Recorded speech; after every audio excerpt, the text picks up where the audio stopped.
Welcome, everyone. It's my pleasure to host Melanie Mitchell. She will give the colloquium today on why artificial intelligence is harder than we think. Melanie Mitchell is Davis Professor of Complexity at the Santa Fe Institute and also Professor of Computer Science currently at Portland State University. Her research focuses on conceptual abstraction, analogy making, and visual recognition in AI systems. She has authored or edited 6 books and several papers in artificial intelligence, cognitive science, and complex systems. And her book, Complexity: A Guided Tour, is like one of the main references that I always mention to people who ask me, oh, which book of complex systems would be a nice introduction? Then I tell, oh, there's Melanie's book. Highly recommended. And her latest book, Artificial Intelligence, a guide for thinking humans. It's a critique on the current AI hype, well, trying to ground better what are the potentials and limitations of this technology. So, Melanie, thank you for sharing your ideas with us. Thank you so much for inviting me. Thrilled to be here. So let me share my screen. So today I'm going to talk about why AI is harder than we think. So 2020 was the year that many people were predicting we would have self-driving cars. Many media outlets cited 2020 as when millions of self-driving cars would be roaming the roads. And even Elon Musk, the CEO of Tesla, predicted in 2019 that we'll have over 1 million cars with full self-driving and everything. But that hasn't really happened. We're already in 2021. And why haven't we seen self-driving cars widely deployed on our roads? Well, here's what one AI expert said. Perhaps expectations are too high, and this will eventually result in disaster. Suppose that 5 years from now, funding collapses miserably as autonomous vehicles fail to roll. Every startup company fails, etc. And we have what's called an AI winter. Well, interestingly, this was written by Drew McDermott in 1984, many decades ago, about expectations for self-driving cars back then, but it could be applicable to today. So this idea that we have these AI winters where the expectations that people have produced about the optimism for different kinds of AI systems, that in which funding collapses and so on, this has been a recurrent pattern throughout the history of AI. Even at the very beginning, people as distinguished as Claude Shannon predicted, say in 1961, that within 10 or 15 years, we'd have something kind of like science fiction robots in the real world. 1965, Herbert Simon, Nobel Prize winner, one of the pioneers of AI, predicted that 20 years from then, we'd have machines that would be capable of doing any work that a man, as he said back then, can do. And Marvin Minsky, a few years later, predicted that the problem of creating AI would be solved within a generation, maybe 25 years. So none of those things actually came to pass. And one of the reasons, as John McCarthy, another pioneer of the field, said, is that AI was harder than we thought. So I want to talk here about why is AI harder than we think. We're still getting these kinds of predictions about AI. Shane Legg, one of the co-founders of DeepMind, predicted that we have AI by sometime very soon now. Mark Zuckerberg, back in 2015, said within the next 5 to 10 years, the goal was to get AI that was better than human level at all of the senses, including general cognition. And Stuart Russell, a very prominent AI researcher, believes that superintelligence, whatever that means, will probably arrive within the lifetime of his children. So 80 years, something like that. So we're still getting predictions about AI within this century at the very latest, full AI, strong AI, super intelligent AI. But I'm going to propose that AI was harder than we thought, as John McCarthy said, and is still harder than we think, largely due to 4 fallacies of the way that we humans think about the progress of AI systems. So these fallacies are not new ideas, but I want to kind of put them together and discuss what general questions they bring up. So the first fallacy is that narrow AI, the kind that we see now, like AI systems that can beat humans on games like chess or Go, or systems that can do translation, such as Google Translate, but can't really do anything else besides the task that they perform. So that's called narrow AI, as opposed to general AI, which is something more like humans who can do many, many kinds of tasks. So there's an assumption that I'm calling a fallacy here, that narrow AI is on a continuum with general AI. You know, we see claims like Watson, the program from IBM, is a first step into cognitive systems, which is maybe IBM's term for general AI. AlphaZero, the program that could learn to play chess or Go, was called the first step in creating real AI. GPT-2, the language generator, was described as a step towards general intelligence. So there's this idea of the first step or a step.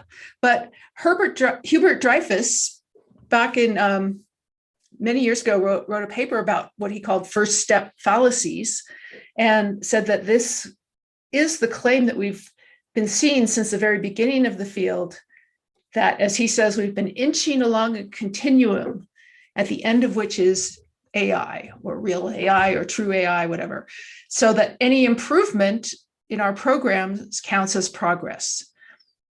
That is, you know, if we can do well as AlphaZero or GPT-2, that just shows that we're on a continuum towards general intelligence. But Dreyfus proposes that there's in fact a discontinuity in this assumed continuum, and he calls this discontinuity the obstacle of common sense knowledge. I'll have a lot to say about that at the end of this talk.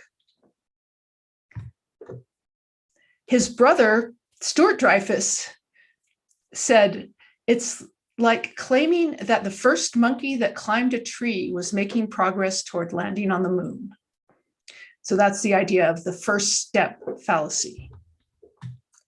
Okay, the second fallacy is that easy things are easy and hard things are hard. So for example, Herbert Simon, who I quoted earlier,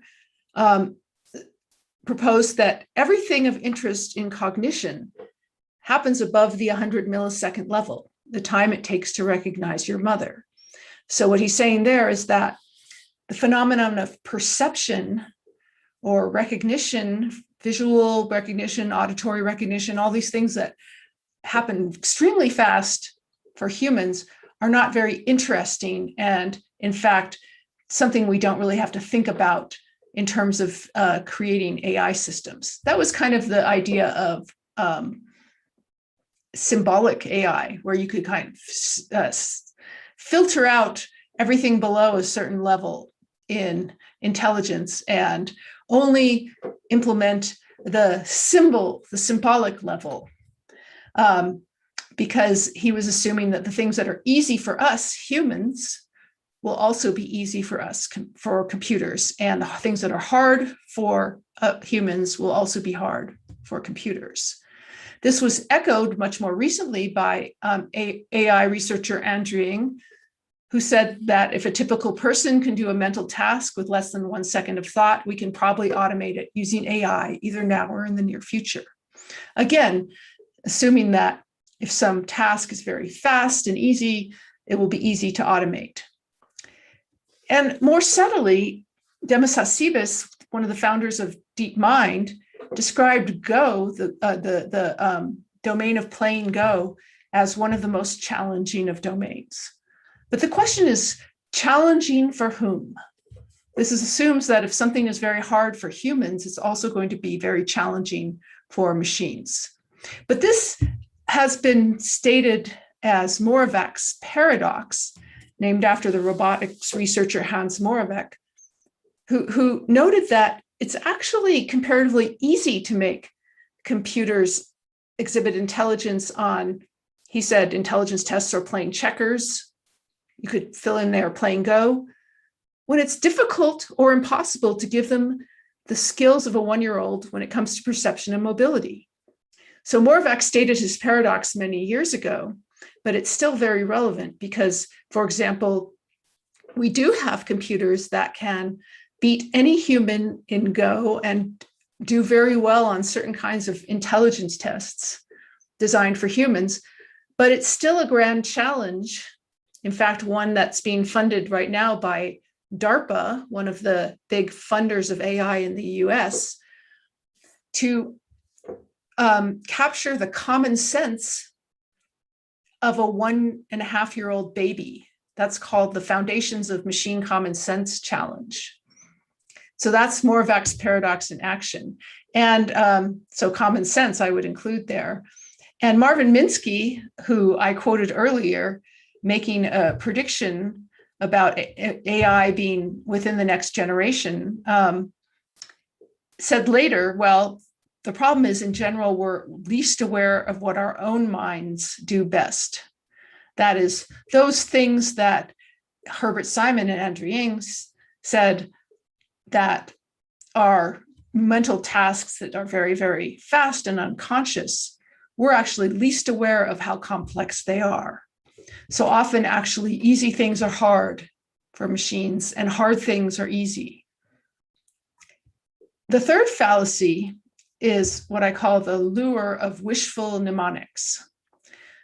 So Drew McDermott, the person I quoted earlier about self-driving cars, wrote a paper in 1976 called Artificial Intelligence Meets Natural Stupidity, which was a very amusing paper. And one of the things he said in this paper was that researchers can fool themselves with what he called wishful mnemonics. So one of them was, for instance, calling a subroutine or a main loop of your program understand, and then assuming that that's what that subroutine is doing. McDermott said that what you should do instead is refer to the main loop as something like G034 and see if you can convince yourself that it implements some part of understanding. McDermott said back in '76 that many instructive examples of wishful mnemonics by AI researchers come to mind once you see the point. And so I tried to find some modern examples of wishful mnemonics. So in AI, one of the things people do is they compare their systems with other people's systems on benchmark data sets. And these benchmark data sets have names like reading comprehension, the reading comprehension benchmark, or the common sense understanding benchmark, or the general language understanding evaluation. And then when machines end up outperforming humans on these benchmarks, which they have for all of the ones I've listed so far, we often get headlines like, AI systems are now better than humans at reading comprehension, or AI systems surpass humans in general language understanding, which we know is false because these benchmarks, even though they have these names, don't really test these abilities in general. And there's my favorite mantra for AI researchers is this one by Giros et al., who say, we must not confuse performance on a data set with the acquisition of an underlying ability. And this is something that happens all the time, not just with the media that reports on AI or the general public that reads about AI, but even the researchers themselves. Even more fundamentally, we call methods deep learning or neural networks. And then convince ourselves that what these methods are in fact doing is learning or mimicking the brain, when in fact, the methods of deep learning, which typically involve learning from thousands to millions of examples in a very passive way, is very, very different from human learning. And the neural networks that we use are extremely different from the way the brain works. And finally, we see quite a few over-attributions in descriptions of what machines have actually learned. So here's one example. Google DeepMind, you may have seen, use what they call deep Q learning or deep reinforcement learning to have machines learn how to play Atari video games from the 1970s or 80s. So one of those games, Breakout, is one where you move this paddle with a joystick and it hits a ball and the ball bounces up to explode these bricks. So you might have played this game. And what their machine did was it figured out a strategy to destroy all the bricks on the side, bounce off the wall, and then bounce off the ceiling here, okay? And then be able to take out all kinds of bricks without having to do much. So it was a really impressive strategy.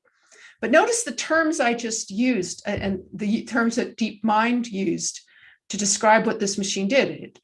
It exploits the optimal strategy in this game, which is to make a tunnel around the side, this tunnel, and then allow the ball to hit blocks by bouncing behind the wall.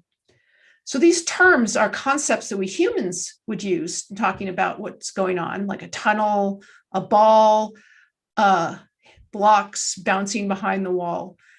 But assuming that these concepts were actually learned by the program is an over-attribution.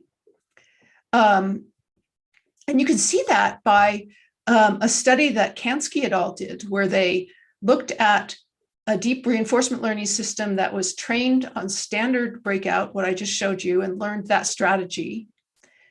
But then they took that program and tested it on a slightly different version of Breakout, one in which the paddle is shifted up by a couple of pixels. Any human who had learned those concepts would be able to play this game in exactly the same way and use the same strategy. But the machine that had learned to play on this version of the game wasn't able to transfer what it had learned to play well on this very similar version of the game, which indicates that those notions of tunneling and even paddle or ball were not concepts the machine learned. All it learned was various configurations of pixels and what to do in the case of different pixel configurations. And when it saw different pixel configurations over here, it didn't know what to do. So just a few other examples of wishful mnemonics.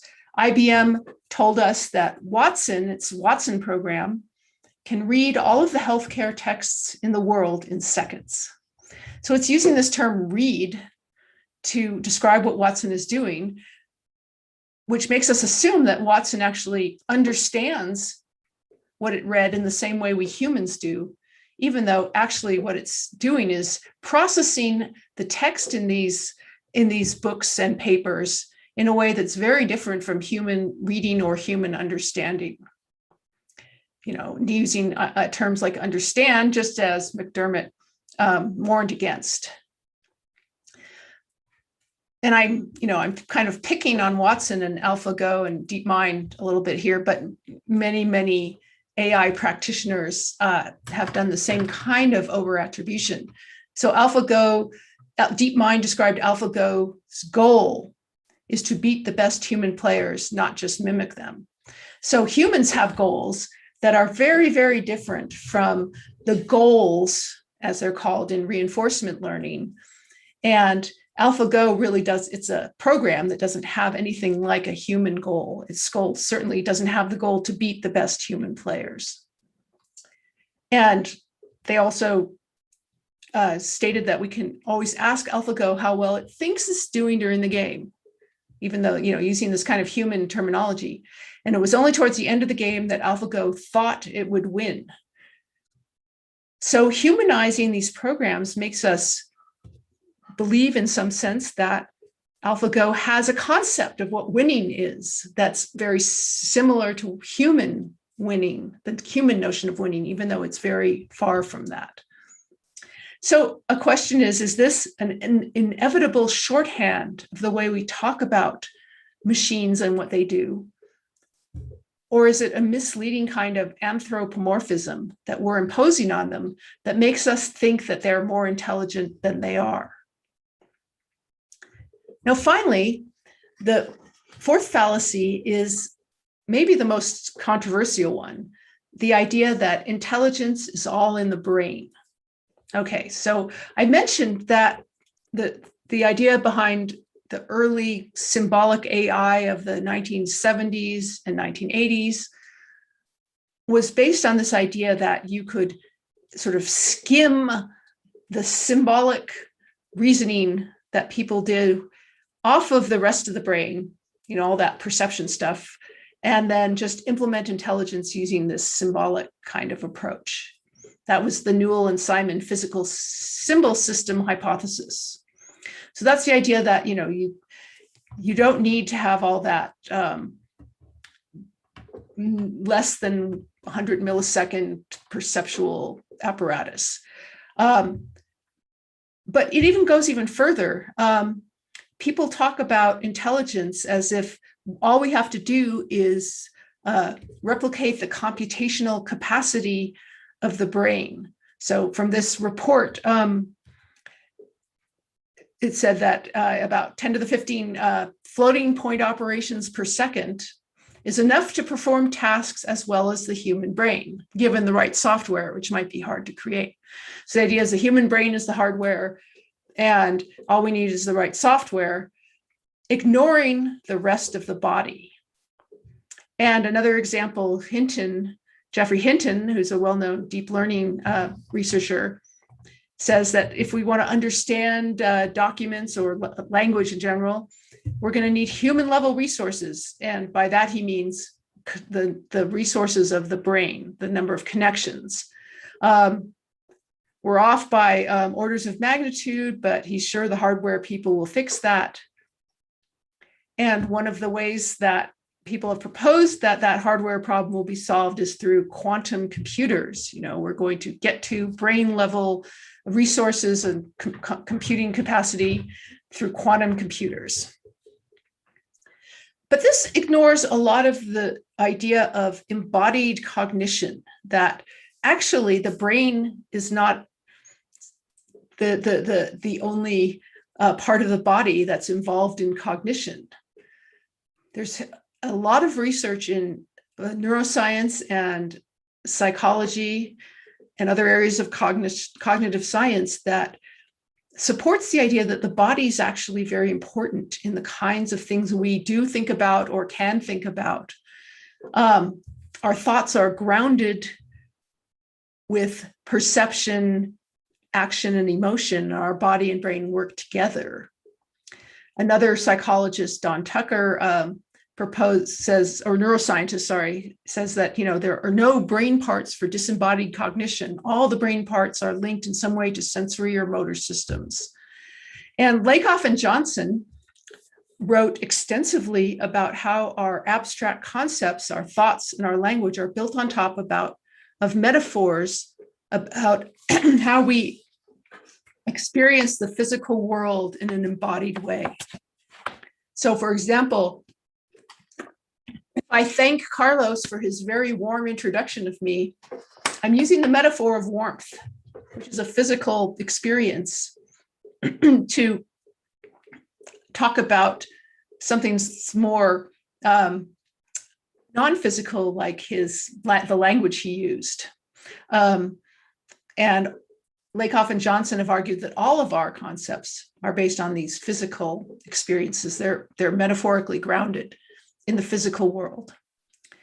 Now, related to this fourth fallacy is another assumption that people have made in AI, that somehow AI can capture a kind of pure intelligence, a pure rationality that doesn't have the kinds of pesky human limitations like having to sleep or being kind of slow having slow reflexes or having the kinds of cognitive biases that we have, and that an AI system can be given any kind of objective.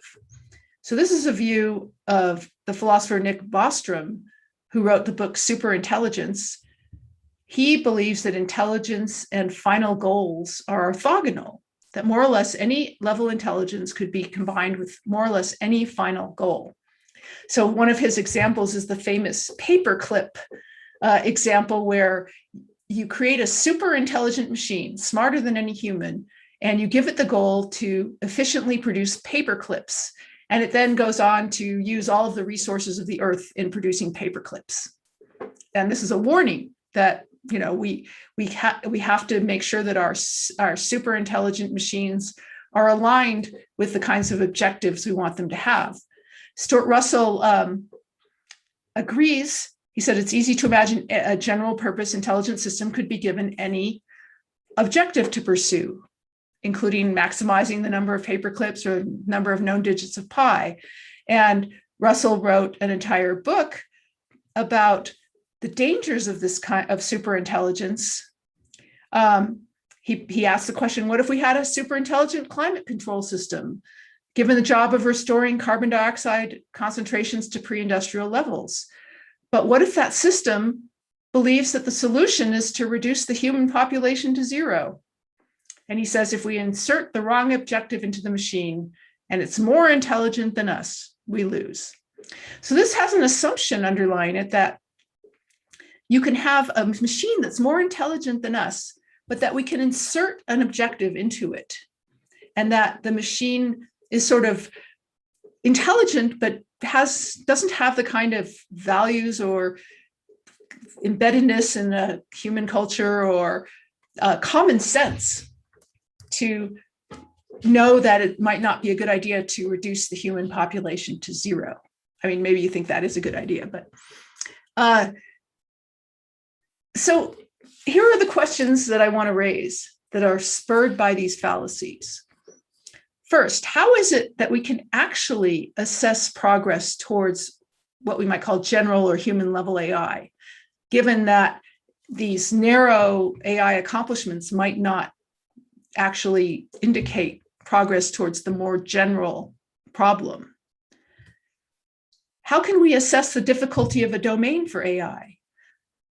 You know, we found that playing Go or chess better than the best humans is actually not as hard as reproducing the common sense of a 1-year-old. How can we talk to ourselves and to the general public about what machines can and cannot do without fooling ourselves or other people with these wishful mnemonics? And finally, how embodied or how socially, culturally embedded does a system need to be in order to actually have intelligence of the kind that we're talking about? Can these different aspects of intelligence actually be so cleanly separated? And I don't have final answers to any of these questions, but I think they're very important for going forward and really having a clear view of where we are with developing artificial intelligence. To what extent can these various dimensions of intelligence be disentangled? So Terry Winograd, who is a AI researcher a very influential AI researcher, back in 1977, equated AI as a kind of medieval alchemy. This is an analogy. He said, we're at the stage of pouring together different combinations of substances and seeing what happens, but we don't really have a theory.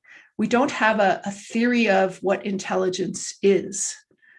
But he said, you know, it was the experience and curiosity of the alchemists that eventually produced the amount of data from which a scientific theory of chemistry could be developed. So in analogy, we're sort of doing this kind of pouring together of substances or methods, if you will, and we're getting some glimmers of how we might go about developing a theory of intelligence. And, you know, 40 years later, Eric Horvitz, who's the head of Microsoft research, agreed that even still what we're doing is not science, but a kind of alchemy. So what do we need to develop a theory? Well, Hubert Dreyfus said, well, the unexpected obstacle for all of this, as I said before, is common sense. And common sense has become kind of a buzzword in AI. I mean, it's been around since the beginning, but more recently, people have really been saying we need to figure out how to give machines common sense. Well, this notion of common sense is a very kind of umbrella term for a lot of different abilities. Oren Etzioni, the head of the Allen AI Institute, said common sense is the dark matter of artificial intelligence. It's ineffable, but you see its effects on everything. And just like physics is kind of suffering a crisis of a theoretical crisis because it can't explain things like dark matter, common sense is really one of the big obstacles of developing a theory of intelligence. So a lot of people are investing a lot of money in giving computers common sense, trying to do research on this. You know, I mentioned this DARPA, the Defense Advanced Research Projects Agency, having a big program on developing common sense for machines, especially following the developmental trajectory of babies. But I like to think about common sense in terms of examples of things like what Andrej Karpathy, who's now head of AI at Tesla, said in this really influential blog post, where he said, let's look at this photograph. Okay, this was from 2012, and ask, what would it take for a computer to understand this image? You know, there's so much knowledge that we humans have in bringing to understanding this image. And this is really the core of common sense. You know, we know things like, these are people, they're males,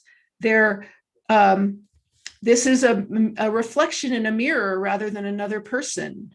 You know, this looks like a locker room, which makes it a little bit incongruent for people to be wearing suits, because we know usually people don't wear suits in a locker room. You know, we know that this is a scale and this fellow's weighing himself, and we know that people are concerned about their weight. You know, that they don't want their weight to be too high. And we understand the physics of somebody putting a foot on the scale makes the weight go up. And that would make this fellow concerned. He doesn't have eyes in the back of his head to see the rest of these people laughing at him. And why are they laughing? Because they know he can't see them. And they know he can't see this foot on the scale, and so on. And, you know, once we even get to things like this is the president of the United States at that time, you know, that makes it even more like humorous. So there's so much knowledge we bring to understanding what the kinds of situations we encounter. And psychologists have talked about the sort of core components of human understanding as things like the intuitive physics notions we learn as babies, the intuitive psychology about sort of what other people are thinking, what their goals are, what their reasons for doing things are, mental models of cause and effect, vast world knowledge of the kind I mentioned, and ideas of abstraction and analogy, like understanding this as a joke is kind of an abstraction or a prank, and mapping that onto other pranks you might have been familiar with. So all of those are things that I think are in the future of understanding what intelligence is and how to implement it in machines. I talk about this quite a bit in my latest book, and I'm very happy to answer any questions on any of this. Thanks very much. Thank you very much, Melanie. If you have questions, you can type them on the chat and I will forward them to Melanie. I can start in the meantime, Melanie. I mean, it was very illuminating how you use different arguments to put limits to AI and different declarations that people have been making since the start of AI in 1956. There were some claims that now we say they're outrageous, but I guess, I mean, we could discuss on why people make these claims and why we made the mistakes or people made those mistakes. But I wanted to ask, on the other side of the question is, what will artificial intelligence manage to do eventually? Because of course it's very easy to say, no, we won't be able, well, it's not easy, but let's say most predictions are less than 20 years ahead. And it's more difficult to say what will happen in 100 years or in 1,000 years. So for example, in 1990, there was this challenge of the RoboCop that began with the goal of having a robotic team beating the soccer FIFA champion using FIFA rules by 2050. And I think they won't make it by 2050. But if someone asks me, oh, will they make it by the year 3000? If we're still around? So maybe. I don't know whether, from your perspective, there are like some inherent limits to artificial intelligence that will never be overcome, or it's just that we didn't measure properly the difficulty, but we will get there eventually, even if it takes centuries. Yeah, that's a great question. I don't think there's any in principle reasons that we can't create machines with intelligence at human level intelligence.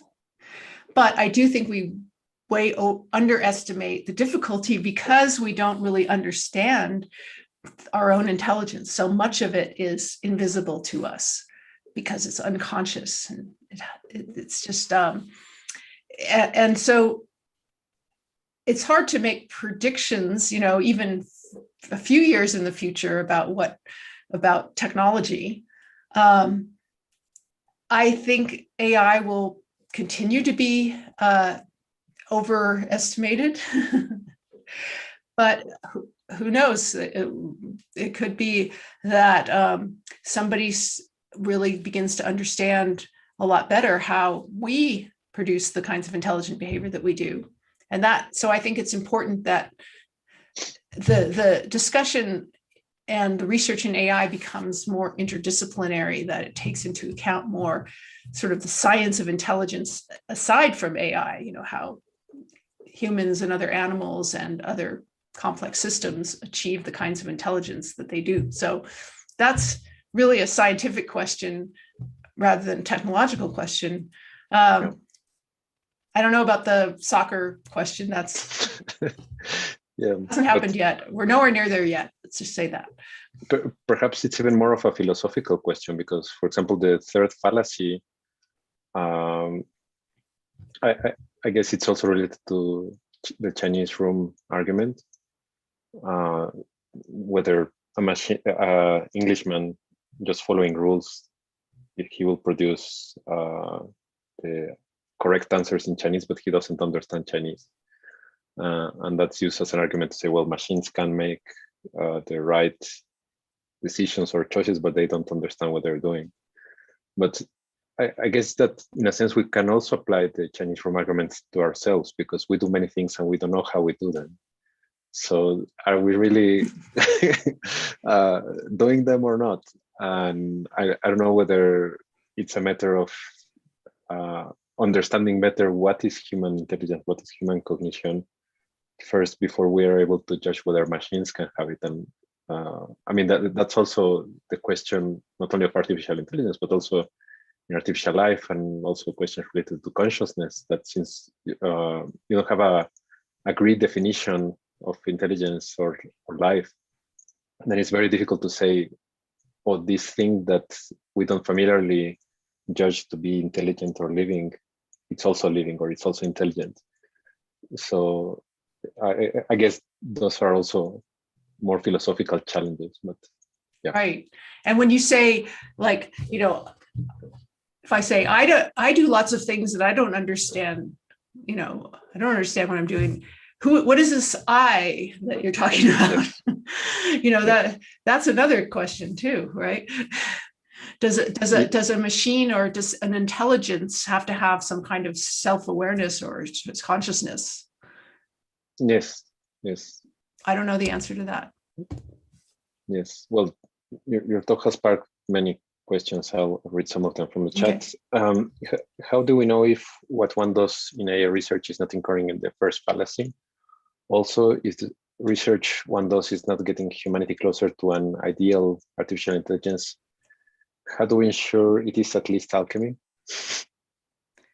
How do we ensure it's at least what? Alchemy. Not sure how to answer that one. I mean, one thing to say is that, different people who work in AI have different goals. So your goal might be to produce some kind of commercial product, like, a translation system that's sort of good enough. And we have those, I can go to a non-English speaking country where I don't speak the language and I can use my phone to translate things so that I can function quite well. And that's extremely useful, even if the system makes mistakes. So that's one goal, but another goal might be to really get something that's really at the level of human intelligence, or at least more general and robust, like a self-driving car, that we really need to be autonomous. It's really hard to have self-driving cars with humans in the loop, as we've seen. So it really depends what your goal is. Yes. Gabriel Ramos Fernandez asks, he says, thank you for your talk, and asks, how do you think that the theory of complex systems could contribute to the theory of intelligence that is lacking in AI, particularly in terms of emergent properties? Right, that's a good question. So David Krakauer, who's the president of SFI, said to me, complex systems is the science of intelligence. So by which I think he means that, complex systems is often about how a system that's made up of many interacting parts can actually produce behavior that is really like an agent, that has goals, that adapts, that is able to improve itself and so on. And so you can see this phenomenon of intelligence of what you might call intelligence in many complex systems. And so a lot of what we're trying to understand in complex systems is how something like that emerges. And I think complex systems also, by looking very broadly across systems, not just necessarily living systems, but also collectives like economic markets or societies, how such things might create collective intelligence. So complex systems thinks very broadly about these phenomena in nature and in technology. So I think it's shedding light on the fact that intelligence is a very broad concept and we should understand it as such. Yes. Anna Teixeira asks, what do you think is the key challenge that needs to be addressed in order for research in this area to make a qualitative jump? Could you identify a set of core questions or challenges? Wow. So I think that, in my last set of slides, when I was sort of saying some of the core aspects of what I called understanding, so like this kind of intuitive ideas about how the physics of objects interact with each other, intuitive notions of agents and their goals, all of these things that children learn at a very early age. How do you give that to machines? To me, that's a very important core challenge. So this notion of recreating the common sense of an 18-month-old, and 18 months was chosen to be like the pre-linguistic stage, right?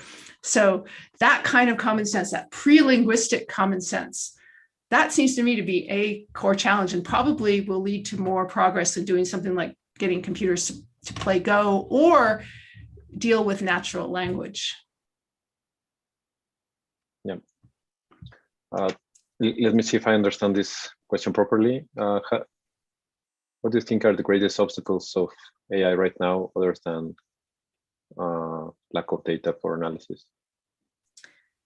Well, lack of understanding of what intelligence is, or some kind of agreement. But I think another problem is that there is more of a sociological problem of science.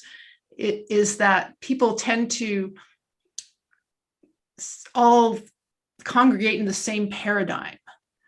So right now we have, what are called deep neural networks, deep learning systems that almost every paper at every AI conference is about this paradigm.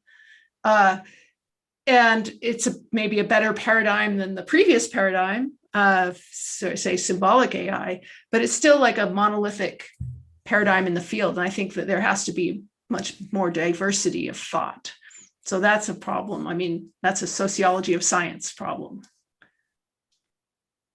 Christian Ruiz is a big fan of your work, and he asks, what do you think is the future of complexity sciences? What is the future of complexity sciences? Will we fade away as a fashion, like cybernetics and chaos, as it was predicted in the 90s? Hasn't happened yet. I think people are really realizing how important complex systems science is to a lot of things, particularly with recent history of our global pandemic, and how sort of sociological complexity and basic biological complexity, viruses and epidemiology and so on, intersect in such profound ways. I think people are really realizing that you can't pull problems apart very easily into lots of reductive components and solve them. You really need a systems level approach. And I think that's just become so clear with what's been happening in the world over the last year.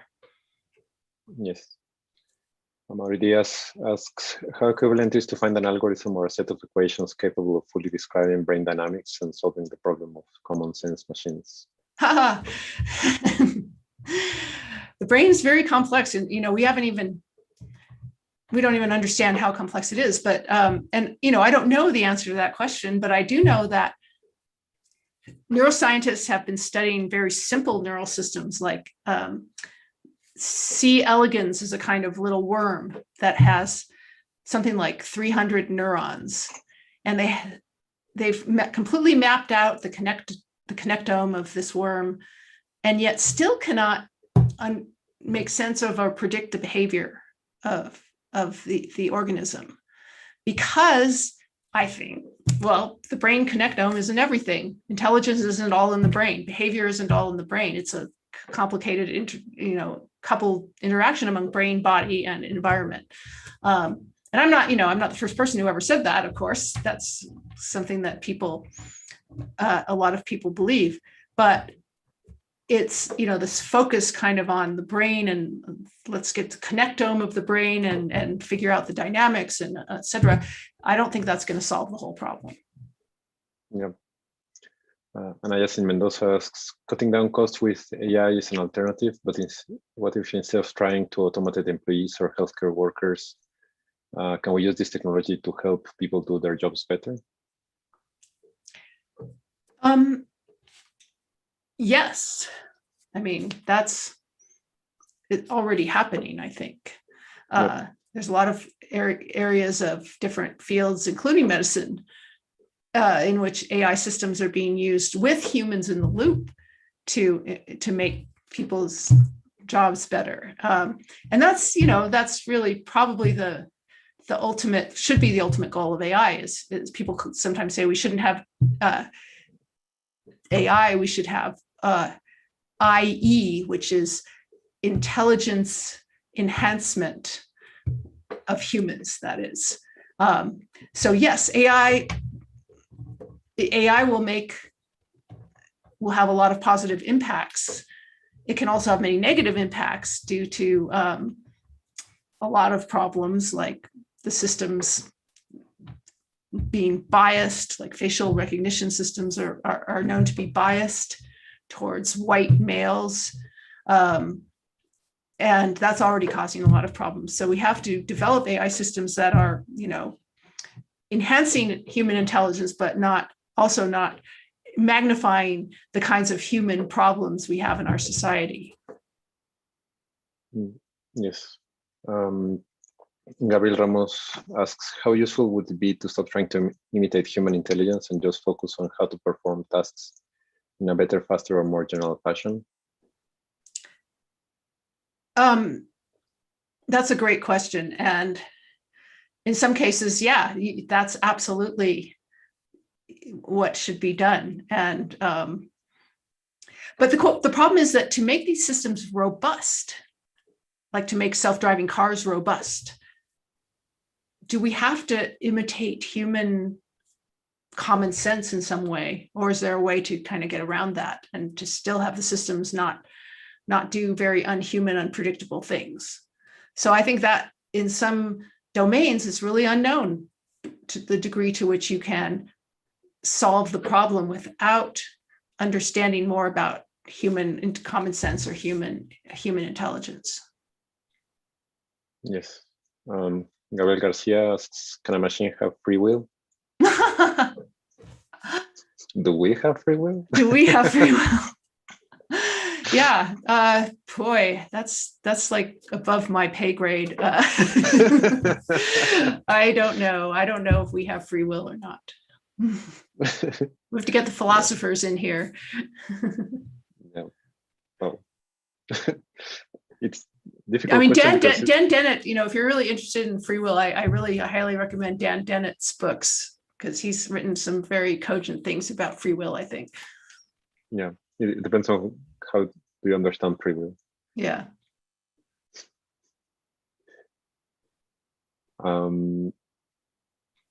Well, and ask something related to what was mentioned already. Given the difficulties and obstacles in developing AI in terms of some particular capacities, to what extent do you think we could explore it more as a way of augmenting our own intelligence instead of replacing humans, augmenting humans? Yeah, I mean, I think the enhancing intelligence or augmenting intelligence, yeah, we talked about that, and that is, I think, the way AI should be probably applied. Yeah. Okay, well, thank you very much again, Melanie. In the next sessions, we'll have Ricard Soler. Ask him about free will. Yeah, there will be also Philip Ball, Takashi Ikegami, and Jessica Clark in September. So you can check on the C3 webpage for future announcements. Thank you very much.